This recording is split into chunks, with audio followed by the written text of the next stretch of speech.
Ladies and gentlemen, I am Israel, the game is World of Warships. Welcome, one and all, to a random domination game played on Shatter. We are riding with MFour of the Tora clan. He is in the Japanese Tier 10 destroyer Shimakaze, and there were a lot of these running around a couple of weekends back. One of the missions in the Battle of the North Cape campaign over Christmas 2017 was to get yourself 60,000 ship torpedo damage in one battle. Can't actually remember if there was a wing condition or not attached.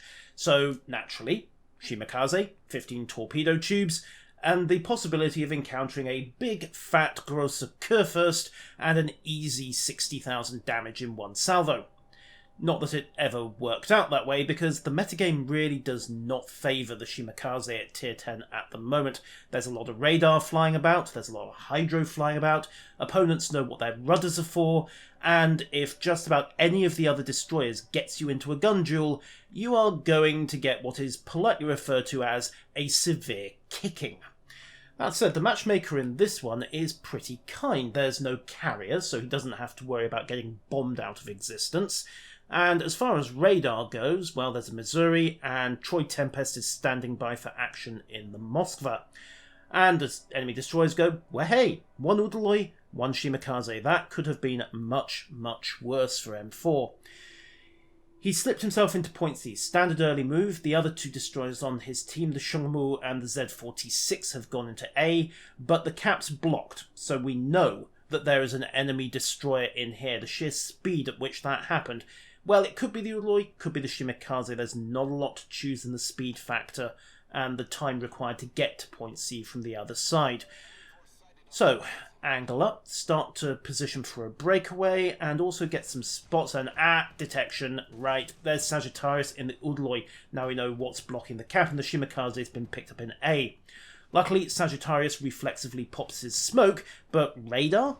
Wait a minute, the Missouri's over there and it's out of range, so the Moskva's got to be over here as well. That is not good news. Both radar sets are on this side of the island, and by the looks of it, well, MFour's not loaded priority target. He doesn't need to. He's in a Shimakaze. If you get spotted, everybody wants a piece. He's dumped his torpedoes towards Iliadril over there in the Missouri. Except, of course, Iliadril was out of range. If those are the 93 Mod 2 torps, they run out at 12 kilometres. Iliadril was a good 13 kilometres away when he launched. Except, of course, Iliadril is sailing towards him, which means that the torpedoes are going to be in range by the time they get there. There's the hit, only one, because torpedo dispersion at that range is pretty awkward. So even getting one hit was pretty good going. Opens the scoring. 16,000 damage, Japanese torpedoes, of course, 610mm, hit like trucks, if they hit. That's one of the other principal complaints about Japanese destroyers at the moment. Their torpedoes pack a wallop, but they're visible from orbit, and if you're awake, they can be quite easy to avoid.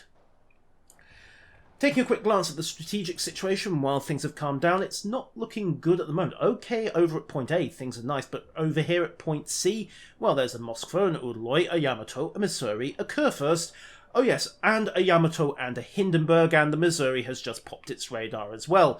So, again, priority target not needed, everyone wants a piece of the Shimakaze's aft, and MFour is waggling that aft as best he can. Torpedoes are just about reloaded. He's eyeing up the Finster in the Kurfürst, also eyeing up Iliadril in the Missouri, dumps fish, mostly on a bearing towards Iliadril, and, well, that aft took a quick hit, and he's got a temporary hit on his steering. Last Stand took care of the worst of it, but fix it anyway just to get the rudder shift back up to nominal values and continue waggling said aft. On the bright side, at least no one's popping radar at the moment, because both sets should be on cooldown. And while Iliadril has turned away, the Finster's actually turned starboard slightly in the Kurfürst, and he's sailing across the torpedo track. So is this going to be another hit? Ooh, maybe. No. Finster has got a stereo on board that Kurfürst, and first wave misses, but he's in a big fat German battleship. They have a tendency to oversteer. Maybe? No, there was definitely some working stereos on board that ship. Keikun, sadly, taking a beating over there, but he's managed to duck behind an island and keep himself in one piece. How long that's going to last, I'm not sure. He's only on 4,000 health. Oh, and Troy's popped his radar again. I think he was mostly doing it to illuminate Keikun, but MFour got a bit too close, and Sagittarius, well, wants a piece. And yes, that was the torpedo salvo that completely missed the curve first. Didn't miss the Yamato, who had the spotting from the curve first and really did have no excuse.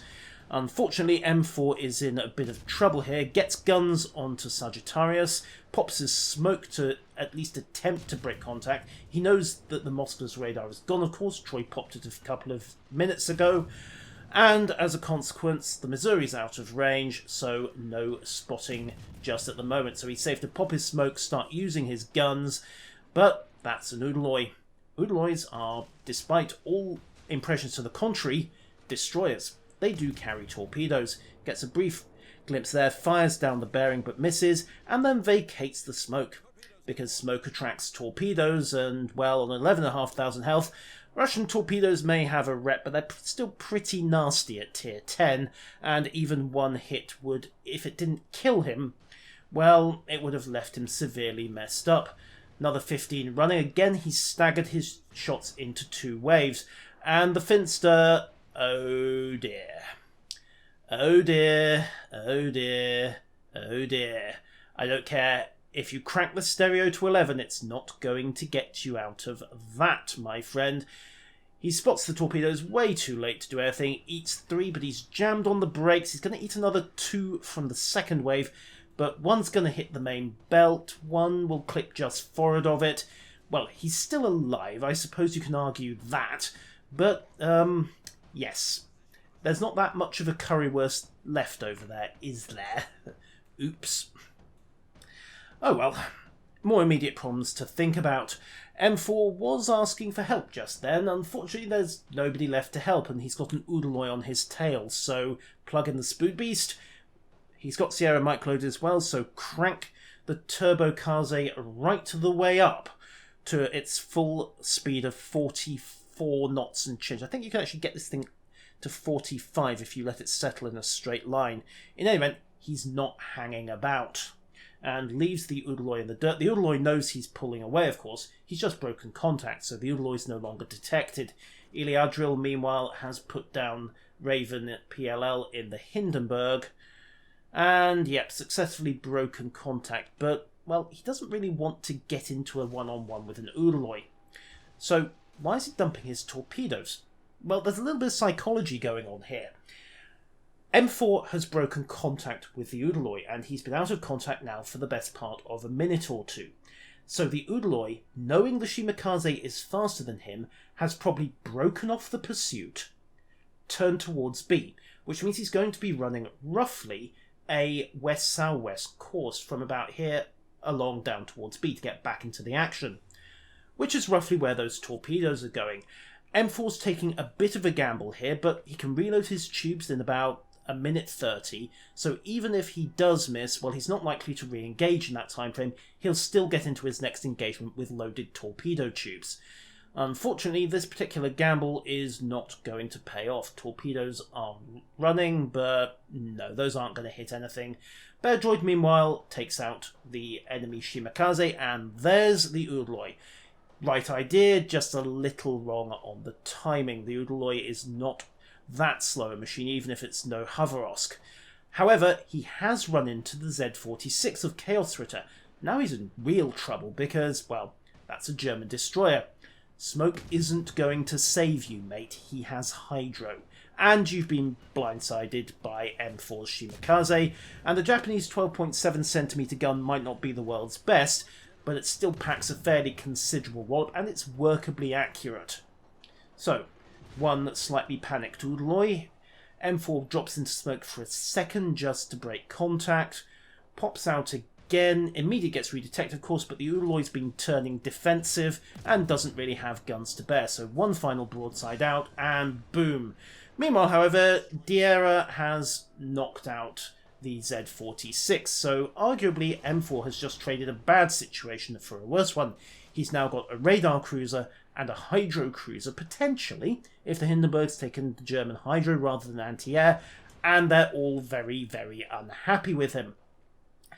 And at this point, we have one of the prime comedy moments of the game. Troy Tempest does the sensible thing, turns to avoid a collision, and really he should have just rammed Diera. He'd probably have saved both their lives. Diera, however, well, there was a Shimakaze, broadside on, and it just broke contact. And you can spot the exact moment that his crew goes to brown alert. Yeah, should have seen that one coming, guys. And Troy, thanks to doing the gentlemanly thing and turning to avoid a collision, ends up in the path of the salvo as well. Double strike, 200,000 damage, devastating strike, 5 torpedo hits, and all of a sudden 2 of the most lethal ships as far as he's concerned are out of the equation.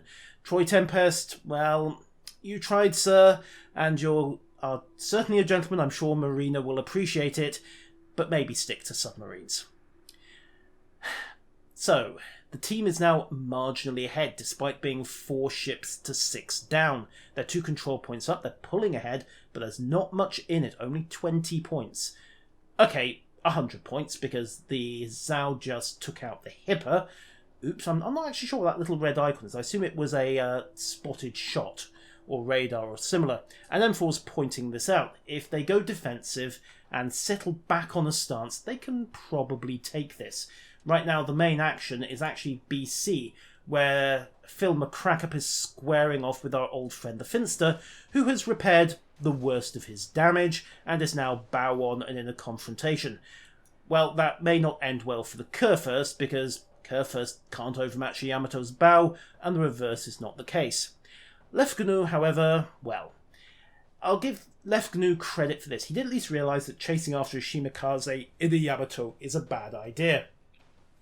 So he's got himself turned around, trying to move up to support his buddy over at point B. Unfortunately, in the process, he is sailing broadside to a Shimakaze. At close range, there are 15 torpedoes in the water, and, well, Finster... Honestly, that might have been the best action in that situation, just trade and take out the Yamato that would have beaten him in a gun duel. And Left GNU, oh dear, 7 torpedo hits and somehow not dead.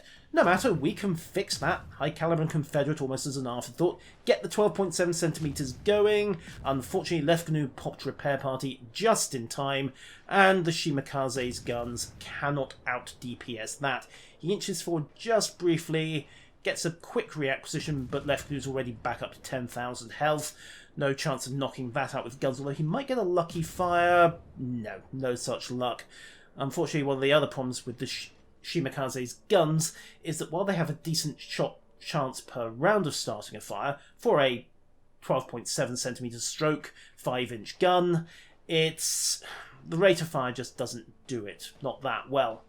So, he's tiptoeing after Left GNU, back into stealth, and getting back into sea to start the cap and make it 3 cap points nil. Meanwhile, Sharko 28 takes out the Missouri, and the team that was behind and then marginal is now, well, it's now 3-on-3, and they're 300 points up with a 2-0 cap point advantage. It's looking pretty good. So, new target, Yamato, angle of attack 100 degrees, give or take. Not the world's best torpedo shot, but if the Yamato holds that course, or at least something approximating it, while he moves up towards B, this could still work. After all, those are Shimakaze torps, the Yamato is on 13,000 health, and his Damcon's on cooldown. He can take 1 on the belt, because Yamato's torpedo belt has a 50% reduction, but he can't take 2, and he can't take 1 outside the belt, so saturating the water like that with 15 torpedoes against a big broadside target like a Yamato, and you can argue at this point that yes, he should have been zigzagging, but really, against that kind of salvo, zigzagging's not going to help. Second repair party is away, but there's going to be 1 hit. Yeah, 1 hit, and there's another 2. He saw the torpedoes just too late. 2 and gone. So, 318,000 damage, 21 torpedo hits, 4 kills. Can he make it a Kraken?